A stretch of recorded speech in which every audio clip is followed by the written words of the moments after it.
selalu baik buat kami dan Engkau yang terbaik buat kami Tuhan. Terima kasih anugerah-Mu berlimpah-limpah sehingga kami ada sebagai orang-orang percaya di dalam Engkau. Terima kasih Tuhan untuk apa yang Tuhan ajarkan buat kami hari lepas hari. Ini membuat kami semakin memiliki wawasan yang semakin paham akan apa yang sedang Engkau lakukan di dalam kehidupan kami dan apa yang Engkau sedang lakukan di bumi ini. Dari melalui pesan yang kami dengar pada pagi hari ini, kami memahami Tuhan segala prinsip-prinsip kerajaan surga sehingga Engkau dimuliakan lewat keberadaan kami. Berbicara pagi ini buat kami Tuhan, ajar kami datang siap untuk diajar, siap untuk dibangun, siap untuk disingkapkan banyak perkara. Terima kasih Bapak, di dalam nama Yesus setiap kita Bapak Ibu Saudara siap dengar firman Tuhan, kita sama-sama katakan amin. Tepuk tangan buat Tuhan Yesus, haleluya. Shalom Bapak Ibu Saudara. Nah, saya percaya kita semua dalam keadaan baik dan luar biasa. Mungkin dari di antara kita udah disebarkan warta ya, pesan Tuhan buat setiap kita Bapak Ibu Saudara. Pesan Tuhannya adalah perluas wilayah tuayanmu ya. Ini menarik Bapak Ibu Saudara. Tuhan bicara soal tuayan. Nanti dijelaskan ya apa-apa yang seperti apa tuayan itu. Satu hal yang menarik bahwa yang Tuhan bilang perluas wilayah tuayan. Kenapa nggak bilang perluas wilayah taburan? Nah, nanti kita belajar Bapak Ibu Saudara sambil dipikirkan kenapa gitu ya.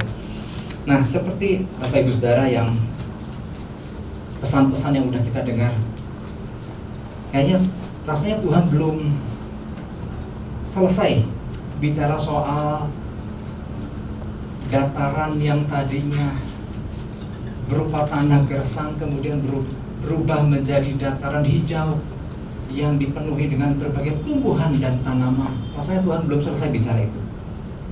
Minggu lalu pesan Tuhan masih berkaitan sebetulnya dengan itu kan. Lihatlah sekeliling dan pandanglah ladang-ladang menguning yang matang untuk dituai. Ya, bicara soal tuayan. Kemudian berkaitan dengan pesan itu kan Tuhan juga sampaikan bahwa jangan hanya fokus kepada diri sendiri, tetapi lihatlah, bukalah jendela rumahmu dan lihatlah di luar sana ada banyak hal besar telah menanti yang Tuhan mau lakukan melalui kita. Nah, kali ini ternyata pesannya masih seputar tentang tuayan. Wow, sesuatu yang menarik Bapak Ibu Saudara ya. Kalau masih ingat beberapa waktu pesan yang tentang tumbuhan itu disampaikan, saya kan bilang bahwa nggak selalu bermakna rohani, tapi juga bisa bermakna jasmani. Nah, bicara soal makna jasmani kan bukan cuma kalau bicara soal penuaian bukan soal jiwa-jiwa selalu gitu. Puji Tuhan dengan jiwa-jiwa yang dituai, tetapi bicara soal penuaian dalam makna jasmani bisa berupa apa saja. Tergantung apa yang kita tuai, tergantung apa yang kita tabur. Dan kita bisa menuai banyak hal, beragam apapun. Itu bisa terjadi ya. Jadi kalau bicara soal tuayan nggak lepas dari yang namanya soal taburan, ya kan? Oke, nanti itu bisa dijelaskan di bagian dalam. Kita lihat dulu Pengkhotbah pasal yang ke-11 ayat 1 sampai 8 ya, di warta yang disampaikan di aplikasi itu 1 sampai 11, sebetulnya saya revisi 1 sampai 8 ya. Nah, penekanannya di ayat yang ke-6. Taburkanlah benihmu pagi-pagi hari dan janganlah memberi istirahat kepada tanganmu pada petang hari, karena engkau tidak mengetahui apakah ini atau itu yang akan berhasil atau kedua-duanya sama baik ya. Jadi pertama-tama untuk memahami soal taburkan dan lain-lain, seringkali Tuhan bawa dulu kepada pemahaman soal berkebun dan bercocok tanam. Sehingga kalau kita paham soal itu, maka kita punya gambaran yang lebih jelas tentang apa yang disebut menabur dan menuai, ya kan? Nah, kalau kita dipadankan dulu dengan hal bercocok tanam, nah misalnya gini, waktu kita menabur benih jagung, maka apa yang kita tuai? Kita menuai tanaman jagung, di mana kita akan mendapatkan buah jagung. Jagung itu buah apa sayur? Kita mendapat buah jagung. Kalau kita cakap merawatnya, maka kita akan mendapatkan buah jagung yang baik, ya kan? Kalau kita menabur lebih daripada 1 benih jagung, maka kita akan menuai apa? Lebih banyak lagi tanaman jagung. Apabila kita menabur selain jagung, kita menabur benih yang lain, maka kita akan menabur tanaman yang lain selain tanaman jagung. Nah, itulah prinsipnya kan, itu kan sangat sederhana dan mudah dimengerti. Nah, di dalam kehidupan kita ini Bapak Ibu Saudara, semuanya gak lepas dari yang namanya hukum menabur dan menuai. Dan ini sebetulnya hukum menabur dan menuai sebetulnya kan sesuatu yang sangat menarik sekali. Bayangkan, apa yang ditabur akan dituai gitu kan. Nah, jadi bicara mengenai tuaian, kita perlu paham dulu soal prinsip menabur dan menuai. Di dalam Kejadian 8 ayat 22 kan, di situ dikatakan selama bumi masih ada, takkan berhenti-henti musim menabur dan menuai. Kita sering dengar itu. Siang dan malam, kemarau dan musim hujan, ya, panas dan dingin, itu selalu ada selama bumi ada.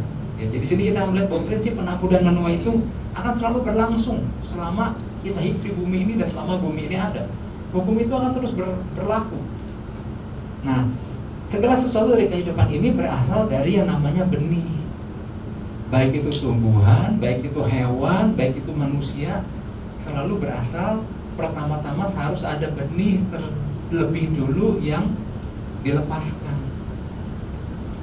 Makanya kalau kita lihat ayat yang ke-6 kan tadi kan di dalam Pengkhotbah 11, taburkanlah benihmu pagi-pagi. Nah, kata benih itu zerah, itu bukan cuman artinya seed atau biji tumbuhan, tapi ternyata zerah juga berbicara soal sesuatu yang bisa menghasilkan keturunan atau anak. Jadi bicara soal benih itu bicara bisa beragam hal, beragam makna yang namanya benih itu, ya kan?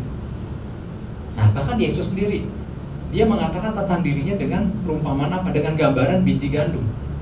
Kalau biji gandum itu nggak mati, maka hanya akan tetap dia satu pribadi.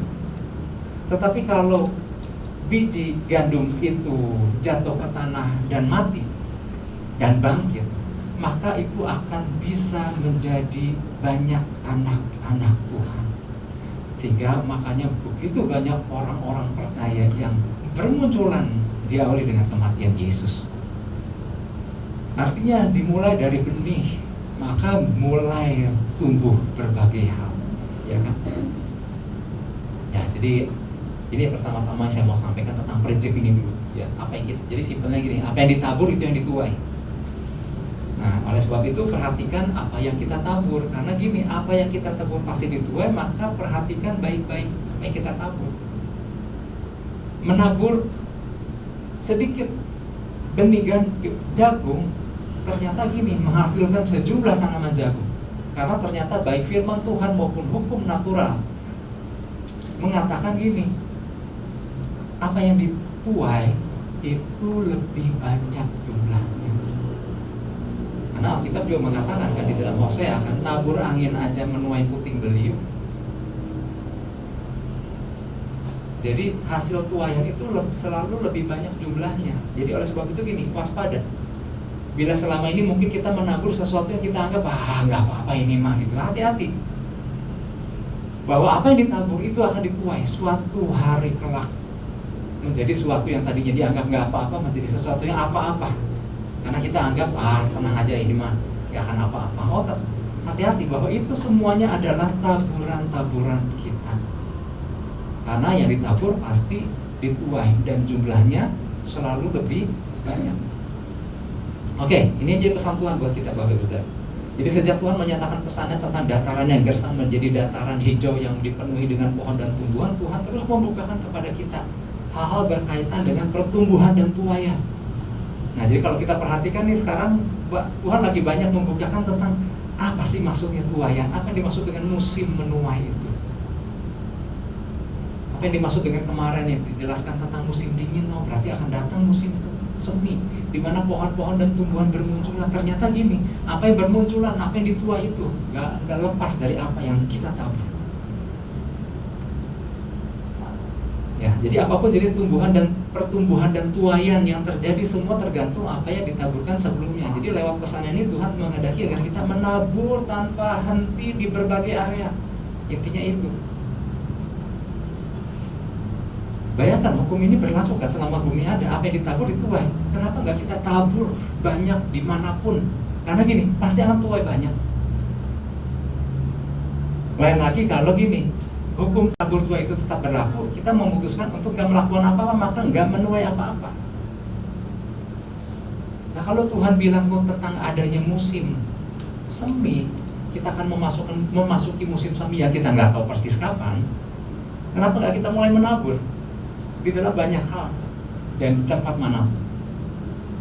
Karena waktu datang musim semi, pohon apa juga banyak jadi kok sebetulnya, ya. Kalau ini dalam tanda kutip musim semi yang dimaksud Tuhan, di mana akan banyak pepohonan dalam tanda kutip yang bermunculan di berbagai area melalui benih yang ditabur. Ya. Makanya tadi saya sampaikan kan, kenapa pesannya perluas wilayah tuaianmu, bukan perluas wilayah taburanmu.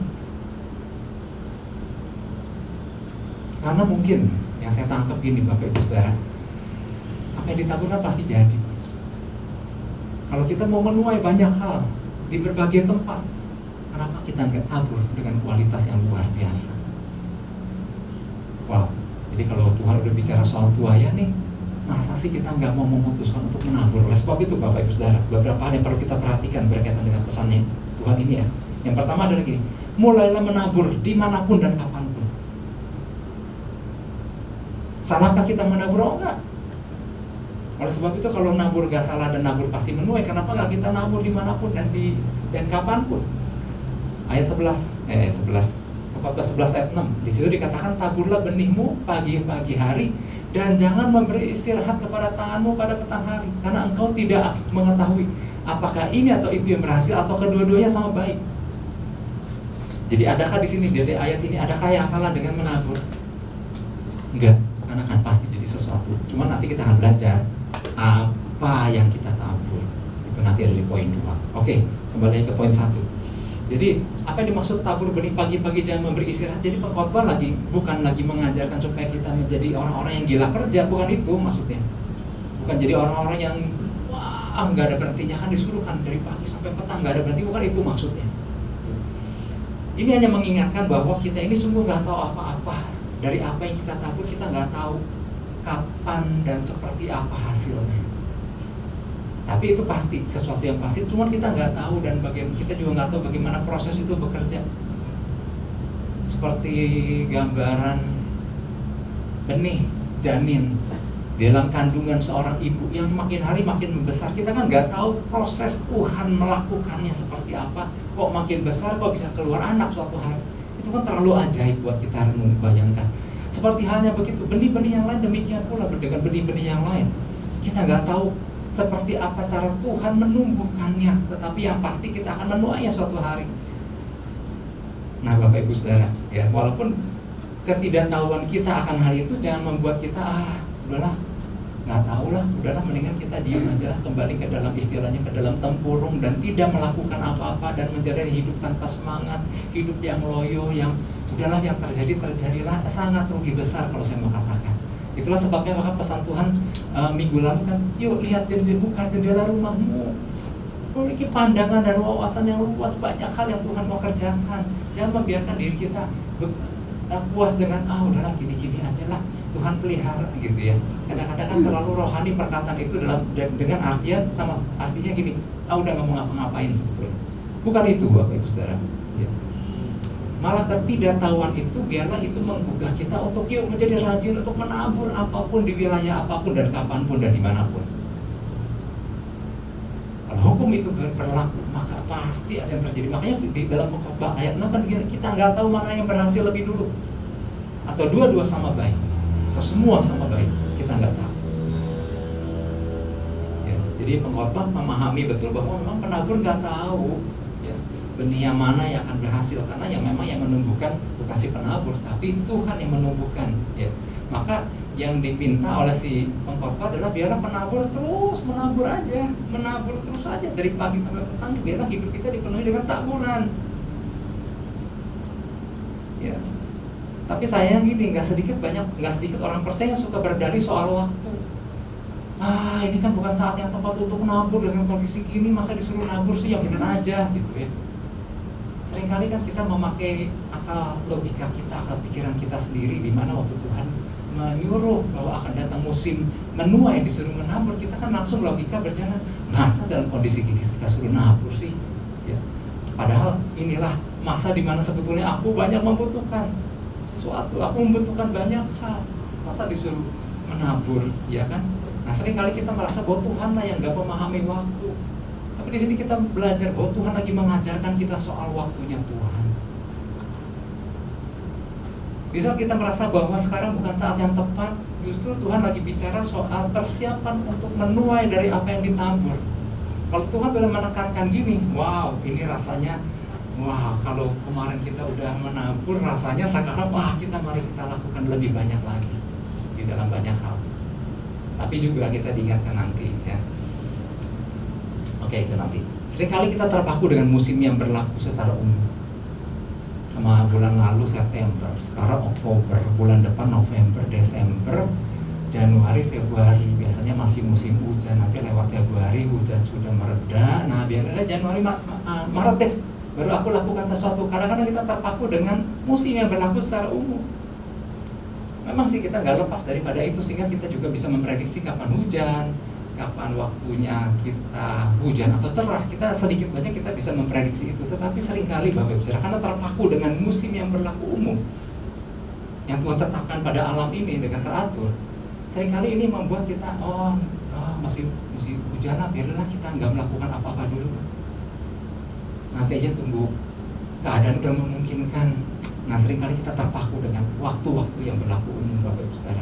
Tapi kalau kita kembali kalau kita buka Pengkhotbah ayat pasal 11 ayat 4, kalau kita cuma lihat waktu baru bergerak, dan waktunya kalau mendung terus dan kita nggak bergerak, ayat 4. Siapa senantiasa memperhatikan angin tidak akan menabur, dan siapa senantiasa melihat awan tidak akan menuai.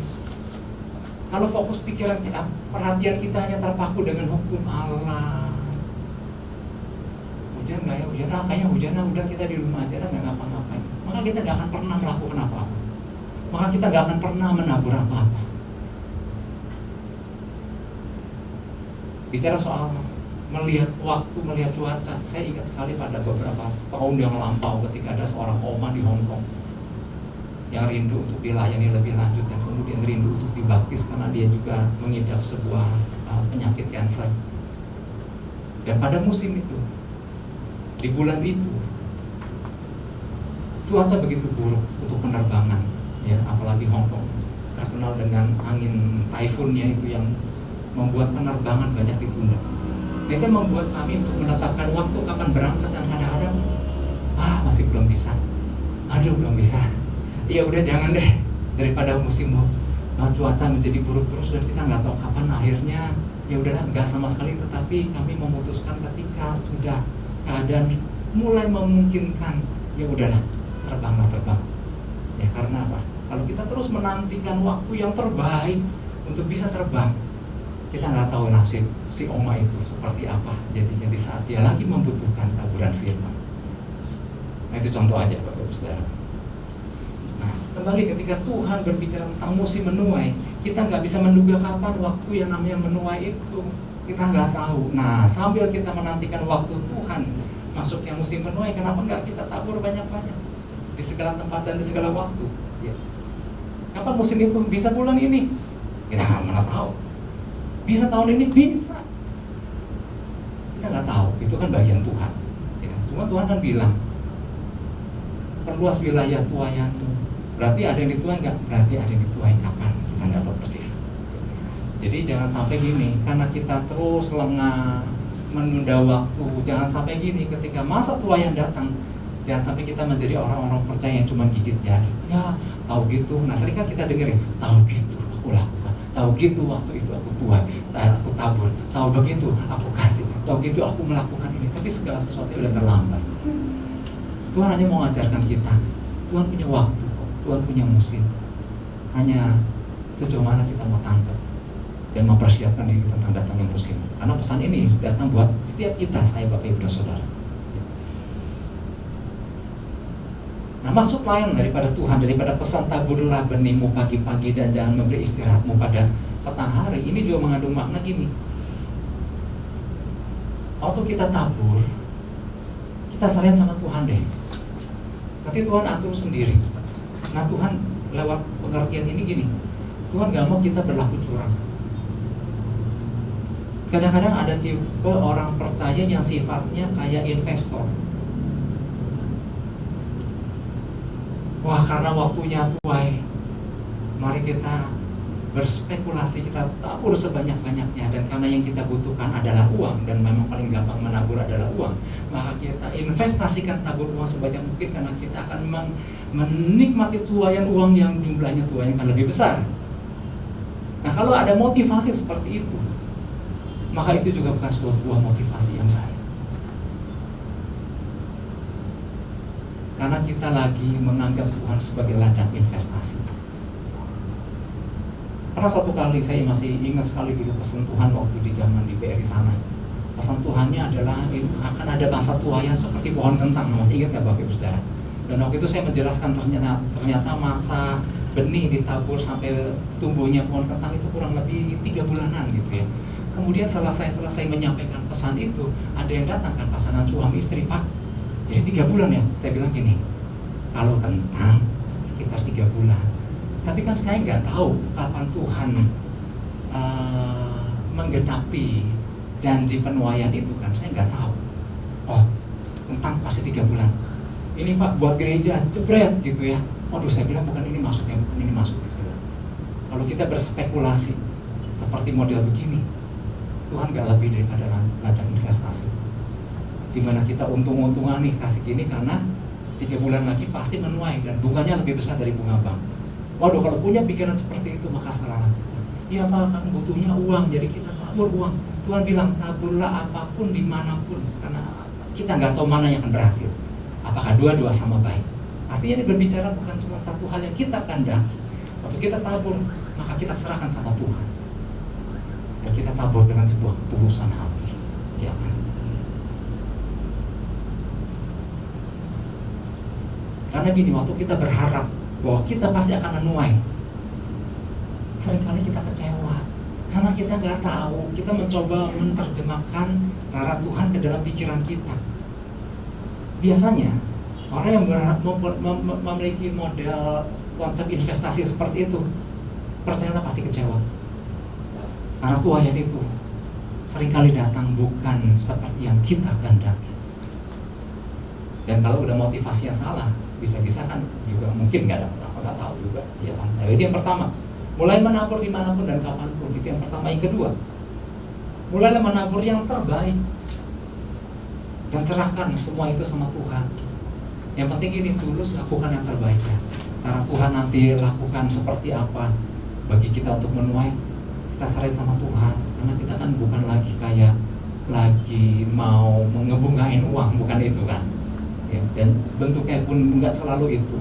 Banyak hal yang namanya benih itu. Pengkhotbah 11 ayat 1. Ayat 1.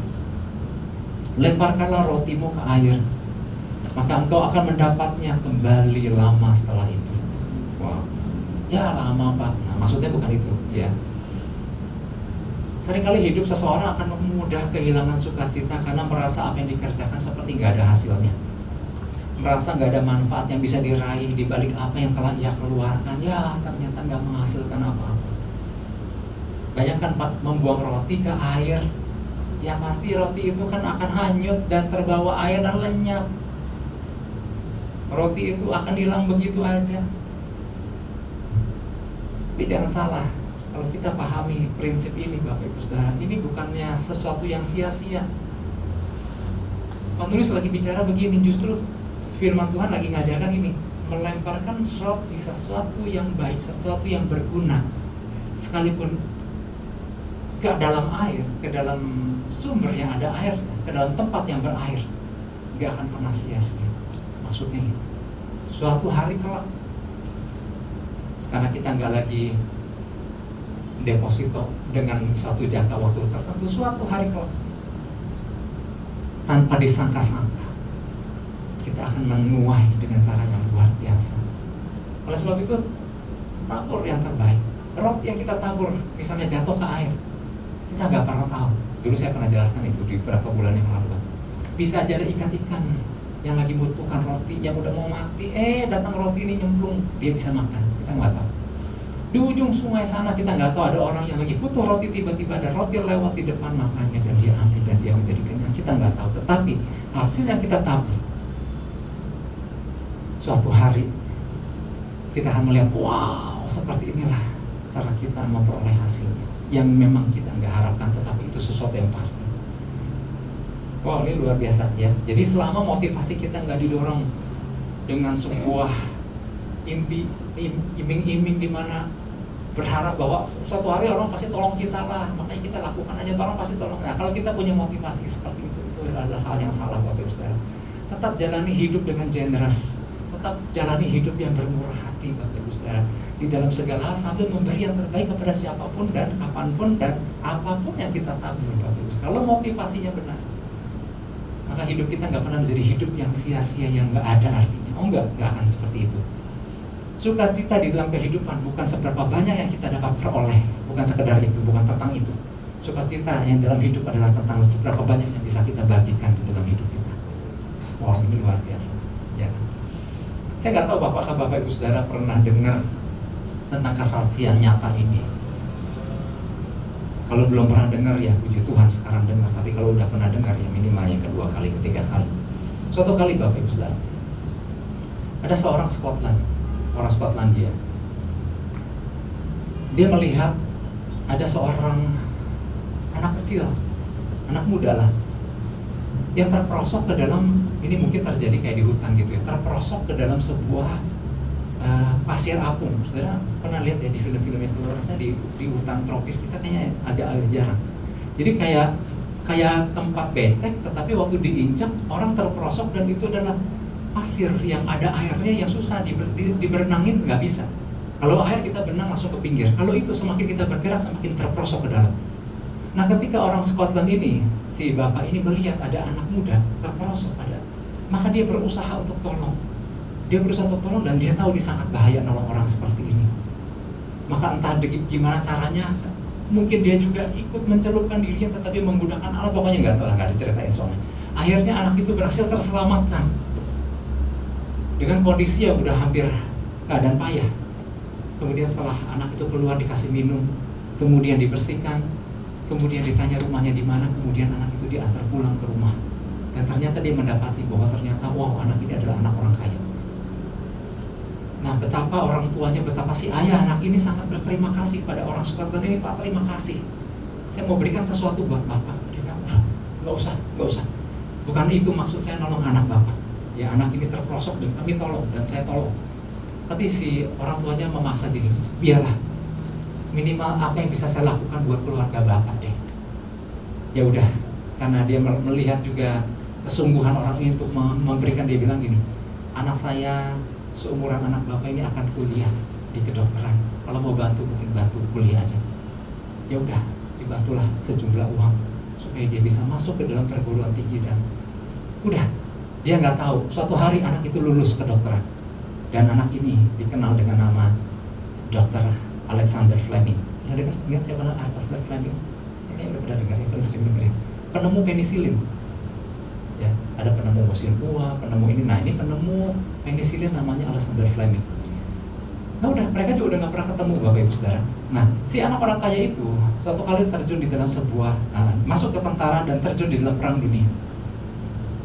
Dan kemudian dia mengalami sebuah sakit atau luka yang sulit untuk diobati. Kabar demi kabar, Dr. Alexander Fleming ini mendengar bahwa ada seseorang yang membutuhkan pertolongan di medan peperangan. Maka dia mendatangi wilayah lokasi peperangan.